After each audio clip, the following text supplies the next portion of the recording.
ഞാൻ എൻ്റെ വണ്ടിയുടെ AC-യുടെ ക്യാബിൻ ഫിൽറ്റർ മാറാൻ പോവാണ്.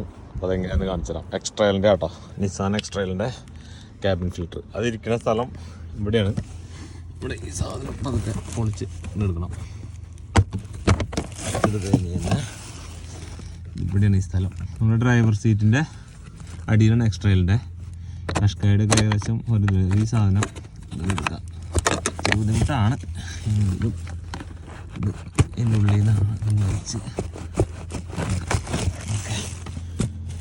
അപ്പോൾ നിറച്ച് പൊടി ഉണ്ടാവും. അപ്പോൾ ഇതിലെ എയർ ഫ്ലോ നോക്കണം. എയർ ഫ്ലോ അവിടെ നിന്ന് ഇങ്ങോട്ടേക്ക് ബാക്ക് സൈഡിലേക്കാണ് കേട്ടോ എയർ ഫ്ലോ, ഫ്രണ്ടിൽ നിന്ന് ബാക്കിലേക്ക്. അപ്പോൾ പുതിയത് വാങ്ങിയിട്ടുണ്ട്. അതാണ് പുതിയത്. പാറ്റേൺ വ്യത്യാസമുണ്ട്, പക്ഷേ സൈസ് കറക്റ്റാണ്, കുഴപ്പമില്ല.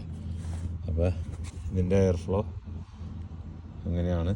അപ്പോൾ നമ്മൾ ഇടാൻ പോവാണ് കേട്ടോ. അതെങ്ങനെയാണ് കാണിച്ചു തരാം. സിമ്പിൾ പരിപാടിയാണ്, നമുക്കത് ചെയ്യാവുന്ന കാര്യമുള്ളൂ. ഇച്ചിരി അത് എനിക്ക് വേറെ എവിടെയെങ്കിലും വെച്ചെങ്കിൽ നല്ലതായിരുന്നു. നമുക്കതിന് ചെയ്യാൻ പറ്റുള്ളൂ.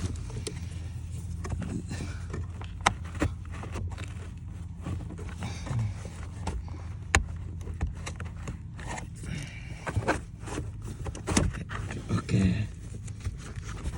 ഓക്കെ കയറി എൻ്റെ ഉള്ളിൽ കയറിയിട്ടാ കയറി സാധനം എടുക്കുന്നു.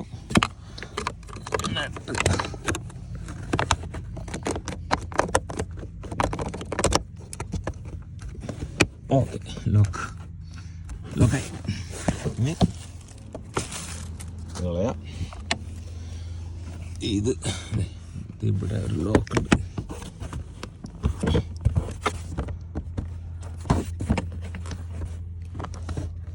ലോക്കിൽ കറക്റ്റായി, ഇവിടെ കറക്റ്റായി, ഇവിടെ കറക്റ്റായി. ഇത്രയുള്ള പരിപാടിയുള്ളൂ. AC-യുടെ ഫിൽറ്റർ മാറൽ, ക്യാബിൻ ഫിൽറ്റർ മാറാൻ ഇത്രയുള്ള കാര്യമുള്ളൂ. ഞാൻ ആമസോണിൽ നിന്നാണ് വാങ്ങിയത്. അപ്പോൾ അത് നമ്മൾ നമ്മുടെ വണ്ടി നമ്പർ അടിച്ചു കൊടുക്കുക, ചെക്ക് ചെയ്യുക ഏതാണെന്നുള്ളത്. അപ്പോൾ നിങ്ങൾക്ക് സംശയം ഉണ്ടെങ്കിൽ അതിൻ്റെ ഡയമെൻഷൻ ആദ്യം തന്നെ അതിൻ്റെ ലൊക്കേഷൻ കണ്ടുപിടിച്ചിട്ട് അതെടുക്കുക. എന്നിട്ട് അതിൻ്റെ സൈസ് കണ്ടുപിടിക്കുക, സൈസ് നോക്കിയാൽ മതി. അപ്പോൾ നമ്മൾ ഏത് ബുക്ക് ചെയ്യുമ്പോഴും പിന്നെ അതിൻ്റെ ക്യാബിൻ്റെ ലൊക്കേഷൻ കാണിക്കും, നമ്മുടെ ഫിറ്റ്മെൻറ്റ് ഡീറ്റെയിൽസ്, പാർട്സ് ഇത് ഉപയോഗിക്കാൻ്റെ. അപ്പോൾ താങ്ക് യു.